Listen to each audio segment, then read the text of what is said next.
Shalom, shalom, peuple de Dieu, que le Seigneur soit avec vous, que sa grâce vous couvre, que son sang vous couvre complètement. Je bénis le Seigneur pour l'opportunité que Dieu nous donne de nous retrouver pour le célébrer, l'adorer. Je voulais, bien aimé, exhorter chacun à persévérer dans la prière. Bien aimé, comme j'ai l'habitude de le dire, Dieu ne peut pas agir dans ta vie sans la prière. La prière te permet de communiquer avec Dieu. La prière te permet de rentrer en contact avec Dieu. La prière te permet de changer même ton attitude. La prière te permet de comprendre Dieu, comprendre la parole de Dieu, d'aimer Dieu, de vivre avec Dieu. C'est pour cela, bien aimé, je voulais interpeller chacun. Je voulais vraiment encourager chaque personne à aimer Dieu, à adorer Dieu, à célébrer Dieu, à louer Dieu, à exalter Dieu. C'est notre devoir. La Bible dit que nous sommes appelés pour un sacerdoce royal, c'est-à-dire travailler dans la maison du roi des rois. Donc c'est nous qui avons été sélectionnés pour le service de la maison royale. Bien-aimé, ne te néglige pas, jeûne et prie, si tu veux voir la gloire de Dieu. Je vais te parler aussi de deux choses qui empêchent les enfants de Dieu de rentrer dans leur bénédiction. La première des choses, c'est, bien-aimé, la malédiction. Il y a deux malédictions. La première malédiction dont je veux parler, que nous devons briser pendant ce moment de jeûne, c'est la malédiction du retard. Le diable a une stratégie, c'est qu'il travaille dans la vie de chacun pour mettre la personne en retard dans la vie. Bien-aimé, si tu écoutes bien ce que je suis en train de te dire, tu vas comprendre. Bien-aimé, Abraham a été en retard parce que dans la vie de son père, le nom même que porte le père signifie retard. Terah signifie retard. Bien-aimé, il y avait dans la maison du père d'Abraham, Terah, il y avait, bien-aimé, le retard. Il y avait l'aveuglement. Quand quelqu'un est aveugle, il ne voit pas venir même sa bénédiction. La Bible dit qu'il ne voit pas venir le bonheur. Dans le livre de Jérémie, chapitre 17, le verset 8, il ne voit pas venir le bonheur.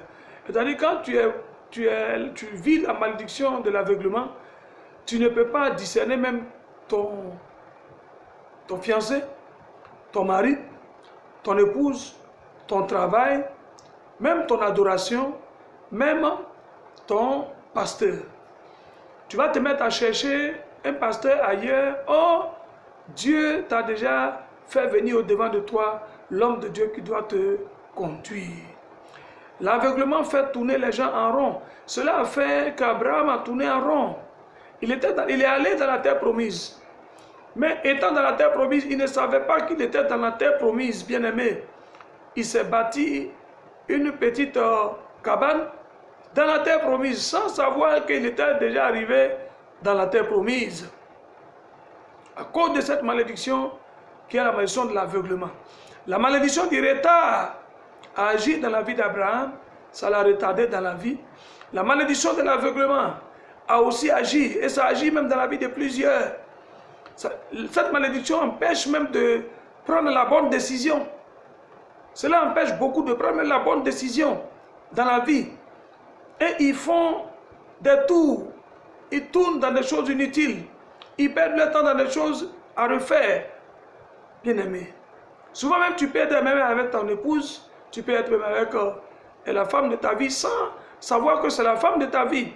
Tu peux être avec ton mari sans savoir que ça c'est mon mari même qui est là.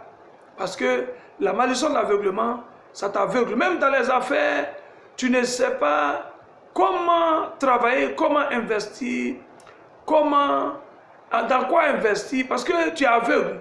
Celui qui est aveugle, comment peut-il voir le bonheur venir? La Bible dit ne s'aperçoit pas du bonheur. Tu ne vois pas venir le bonheur. Bien-aimé, je voulais t'interpeller. Et nous devons prier contre ce fléau, contre cette malédiction démoniaque qui fatigue beaucoup d'enfants de Dieu. La malédiction du retard et la malédiction de l'aveuglement. Troisièmement va venir la malédiction de la mort précoce. Dans la maison du père d'Abraham, la maison de Terah, il y avait la mort précoce. Et Abraham avait déjà perdu Haran, qui était l'un de ses fils, le père de Lot. Donc toutes ces malédictions travaillent dans la vie des enfants de Dieu pour les empêcher de voir la grandeur, les empêcher de voir la gloire de Dieu. Bien-aimé, tu dois prier contre ces malédictions, les détruire et les briser, afin que tu puisses voir la gloire de Dieu dans ta vie.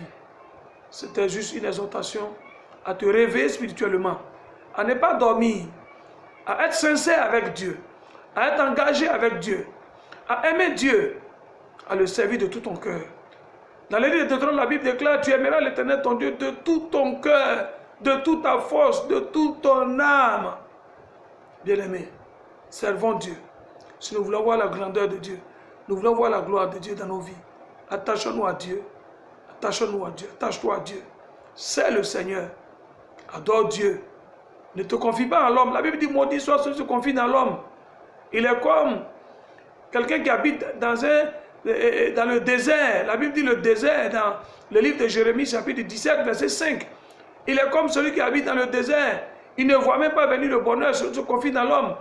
Bien-aimé, confie-toi en Dieu. Si tu te confies en Dieu, tu verras venir ton bonheur. Tu discerneras, tu sauras que voici le bonheur, voici le chemin. Bien-aimé, le Saint-Esprit te montrera le chemin. Que Dieu bénisse. Vraiment, bonne soirée à tous. Dans la paix, que Dieu bénisse abondamment vos maisons, vos habitations. C'était l'apôtre vainqueur, votre serviteur. Je vous aime beaucoup. Soyez bénis au nom de Jésus. Shalom.